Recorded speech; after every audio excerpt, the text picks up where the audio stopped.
হালালে বরকত আছে, বলেন তো কিসে বরকত আছে?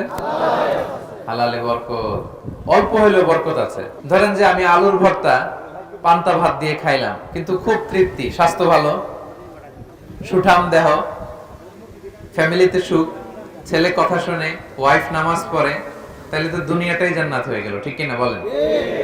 আর ধরেন আপনি পোলাও, কুরমা, বিরিয়ানি এগুলো খাইলেন, ডানে বায়ে ইচ্ছা মতো কামাই করলেন, কিন্তু এমন রোগ আল্লাহ দিছে একটা হসপিটালের বিল পরিশোধ করতে 10 লাখ নাই, এরকম আছে না? নেই? একটা হসপিটালের বিল দিতে যে 10 লাখ টাকা নাই।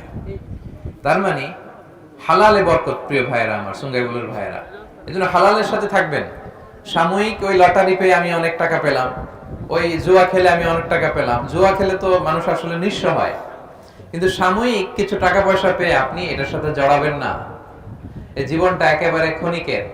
আপনার দাদাকে আপনারা দেখছেন না, আজকে আছে দুনিয়াতে, অনেকের বাবাও দুনিয়াতে নাই। আমরাও একদিন থাকবো না।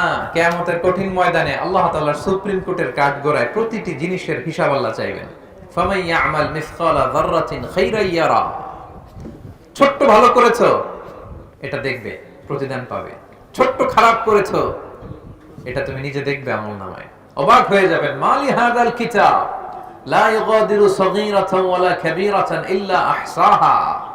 আপনি অবাক হবেন আমলনামা দেখে, আইরে ওই যে সুঙ্গাইবুলিতে একদিন রাত্রে বেলা এটা করছিলাম, এটাও লেখা, তারপর অমুক দিন সকালবেলা এটা করছিলাম, এটাও লেখা, একজনরে একটা ছোট্ট খারাপ কথা বলছিলাম, এটাও লেখা, এক মুরব্বীরে সিট ছেড়ে বসতে দিছিলাম, এটাও লেখা।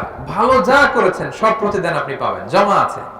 আপনার অ্যাকাউন্ট বোঝাই হচ্ছে, পাহাড়ের মতো উঁচু করে আপনার আমলনামায় আল্লাহ এগুলো ঢুকিয়ে দিবে। এজন্য আমাদের হতাশ হওয়ার, নিরাশ হওয়ার কোনো কারণ নাই। ছোট্ট ভালো করলেও সেটার প্রতিদান আমাদেরকে দিবেন কে? ছোট্ট খারাপ করলেও প্রতিদান দিবেন কে? আল্লাহ তাআলা বরকত দেয়ার মালিক। বরকত আপনি চোখে দেখবেন না, আপনি ফিল করবেন, আপনি সুস্থ থাকবেন, আপনার জীবনে, আপনার পরিবারে, আপনার লাইফে বারাকা হবে।